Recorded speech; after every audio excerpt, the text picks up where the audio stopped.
Hey Game of Thrones fans, it's Roberto, and welcome to my video covering the powers of Bran Stark. If you're just tuning in, I usually do Game of Thrones videos on Sundays, so don't forget to check those out in the playlist. Make sure that you watch the Dark Arya video that I did. I think you'll really like it. It shows how Arya transitioned from an innocent girl to a killer over the course of 4 seasons. But anyway, tonight's video is all about Bran Stark, her older brother, and how his powers actually work in the Game of Thrones universe, some changes on a few things with that from the books, and just what his overall power set really entails and means. I know a lot of you watching Season 4, we saw a lot more of Bran Stark's demonstration of his powers, but a lot of you were still confused about what Warging is and what Green Seeing is and how those things actually work and what they mean. So in this video, I'm going to attempt to explain some of that for you. So warging or skin changing is the ability to actually take on the form of an animal.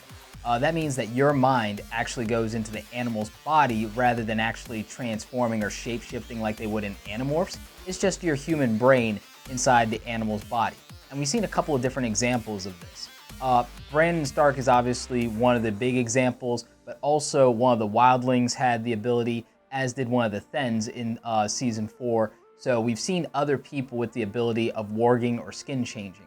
It's something that's more common north of the Wall, and you know the Starks are descendants of the First Men. So it's an ability that, you know, descendants of the First Men and people from the North do tend to have, and although Jordan Reed explains that it's extremely rare, but it turns out that it's not so rare as Green Seeing. Green Seeing is even more rare than warging and skin changing. So, warging is actually a pretty cool ability because, as you saw with the wildlings, it can be used for spying and scouting, so that's a pretty cool ability, and obviously Brandon's been using it to scout ahead.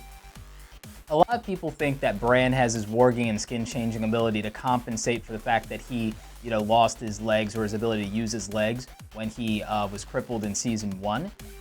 That may have theoretically been what triggered it, just because it was a traumatic event, but I don't think that's the reason he has his abilities. I think it's similar to like a mutant ability where it's triggered by a trauma or a near-death experience. As for his green seeing ability, this is the ability to actually see the past, present, future, as well as events that are happening in the present far away, as Jordan Reed explained to him.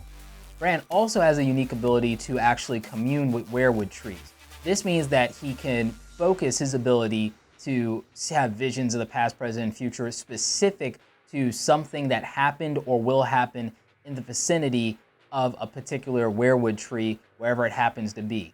So a lot of the weirwood trees were, destroyed outside of the north, and there are only a few places where they still exist, but they're plentiful enough around Westeros because there are some people who keep the old gods. So he would theoretically have access to commune with weirwood trees and be able to see events that are going on anywhere in Westeros at any given time.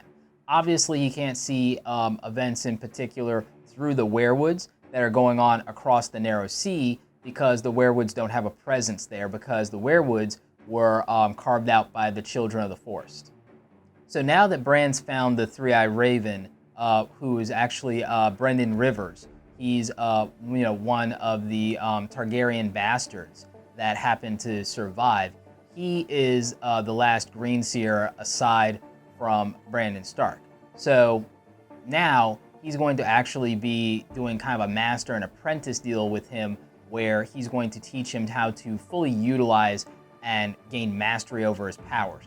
And part of that is going to be taking in weirwood paste and kind of like working himself into the network of the roots of the weirwood tree, just like the Three-Eyed Raven did.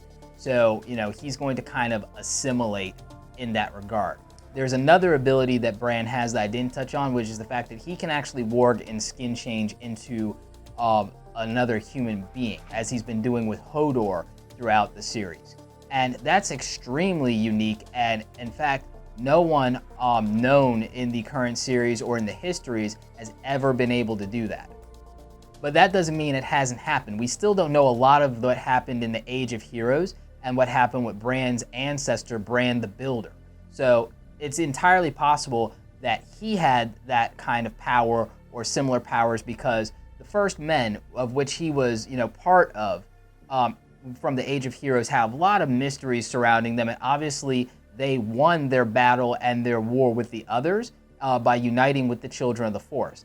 It's entirely possible that the Starks actually are descendants of not only Bran the Builder and the First Men, but it's possible that they're actually an offshoot of some interbreeding between the First Men and the Children of the Forest, and that would explain some of their capabilities and also why they've had the ability to hold the North.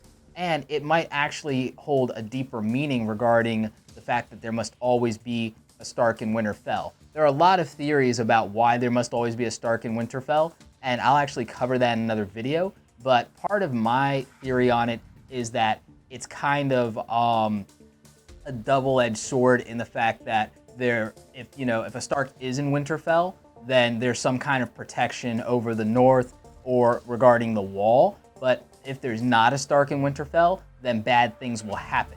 And it's possible that that could have to do with the fall of the Stark family, or it could have to do with the fall of the entire North, or the rise of the others, the White Walkers, etc. But just keep in mind that the White Walkers did start reappearing long before there wasn't a Stark in Winterfell, through the events of the first couple of seasons. So just kind of keep that in mind.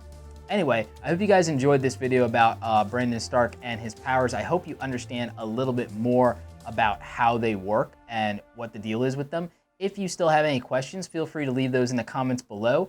If there's anything that you don't think I covered as far as Bran's abilities, make sure you hit that up in the comments as well. Like this video if you like it. Don't forget to subscribe. Check out the other Game of Thrones videos on my channel. And as always, thanks for watching.